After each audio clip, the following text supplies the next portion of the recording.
Fried chicken in the Hawaiian Islands can mean several different styles. A lot of them are Japanese inspired.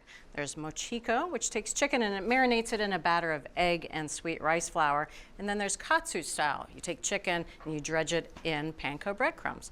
But Bryan's here and he's going to show us what might be the easiest kind of fried chicken. That's right. We're going to do karage style, which is also known as dry fried chicken, meaning we're not going to use any batters to allow the starch to stick to the chicken. Just going to pull it out of the marinade and put it into our starch and let that do the work for us. Okay, so we're going to start off with our marinade, and that's going to be a combination of garlic and ginger, and I'm just going to process the ginger. I have 3 ounces here.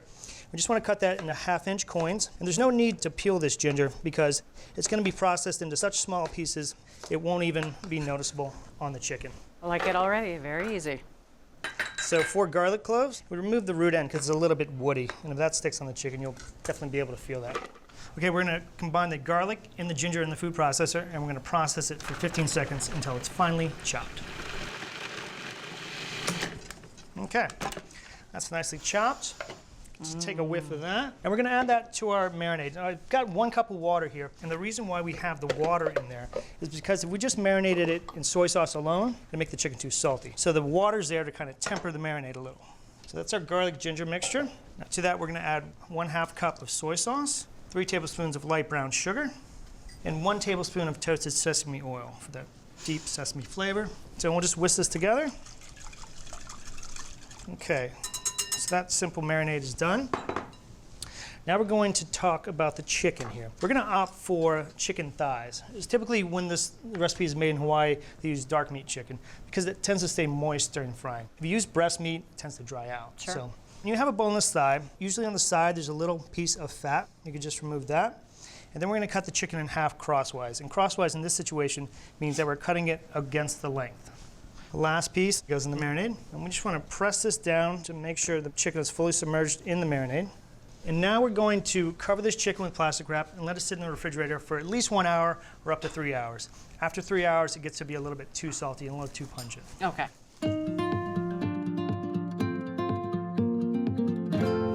Okay, Bridget, our chicken's been marinating for 3 hours and we're ready to coat it. You notice that we're using very small, thin pieces of chicken. Right. Typically, we coat chicken that's going to be fried with a combination of flour and cornstarch. That takes a lot longer to brown than potato starch. Potato starch gets brown and crispy in the same amount of time it takes to cook that thin piece of chicken. And so potato starch is a little different than potato flour. Just potato starch is the starch only from the potato. Potato flour is the whole ground up potato. So I have 2 1/4 cups of potato starch. To that we're going to add 2 tablespoons of sesame seeds, 1 1/2 teaspoons of baking powder, which will give it a nice light crispy texture, 1 teaspoon of salt, and 1 teaspoon of ground black pepper. Just whisk this together. This is probably the easiest fried chicken that we've ever made. So we're just going to take the chicken from our marinade. I'll just work with a couple of pieces of chicken at a time, let the excess drip off, and then go right into the potato starch. That's it.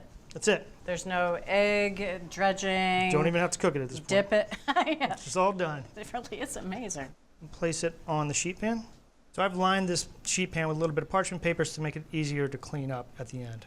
Now you notice I'm only putting in about 3 pieces of chicken at a time into our potato starch mixture. When you're doing this at home, you don't want to dump all the chicken in there because you'll essentially create a batter from all the excess moisture on the chicken. Okay. All right, so it's just going to take us a few more moments to finish coating the rest of the chicken. Okay, and this is our last piece. So if you take a look at the chicken, it's a little bit mottled. So that means that the starch isn't fully hydrated. So we want to go back through and press on the chicken to kind of make sure that that starch gets in full contact and is fully hydrated by that moisture on the chicken. Ah, you don't want any of these big pockets of dry white starch on it. Right. Okay. Okay, now we're going to cover this chicken with plastic wrap and we're going to let it sit in the refrigerator for at least a half hour or up to 1 hour. And that'll just allow the starch to fully hydrate and really stick to the chicken. All right. Okay, so the chicken's been sitting in the refrigerator for an hour. You can see that the potato starch has really gotten hydrated during that time. We're going to fry in 3 batches so we don't cool the oil down too much. So I have 375-degree oil over here. It's about 2 inches deep, which is about 3 quarts. And we're going to go about 6 pieces of chicken at a time. It's a good sign when you get that pleasant little bubbling. Oh, yeah. The cauldron. Can't walk down the street in Hawaii without hearing this sound, huh? Okay, right after I put the chicken in, I want to just give it a quick stir to make sure it doesn't stick to the bottom of the pot or to each other. We'll let that go for about 5 minutes until it's nicely brown. And I'll monitor the oil during that 5 minutes and make sure it stays between 350 and 375. Okay. Okay, Bridget, you can see that the chicken is nicely brown and starting to float up to the top of the oil, which means it's fully cooked. Beautiful. Just drop it here on this wire rack. Beautiful. We're gonna wait for the oil to come back up to 375. And we're gonna add another batch of chicken. We'll cook this in 2 more batches. Okay. Okay, Bridget, our last batch is all set. It's nicely browned. Shut off our oil. And now to accompany the chicken, we're gonna make a bright acidic sauce. We have 1/2 cup of seasoned rice wine vinegar. We're gonna add 1/4 cup of lemon juice, 1/4 cup of soy sauce, and then a good pinch of black pepper. Just gonna stir this together. This couldn't be more simple, right? The chicken was basically pre-cut up. There was no battering. Can't get any easier. I'm gonna give you a little bit of sauce, then a little chicken to go with your sauce. Thank goodness. I love this piece right here. It's my Lovely. favorite piece in the batch. Is it? And I gave it to you. It's still crispy. This was the first batch that you cooked. Yeah, this stuff will stay crispy for days. I usually keep a batch in my glove box in my car.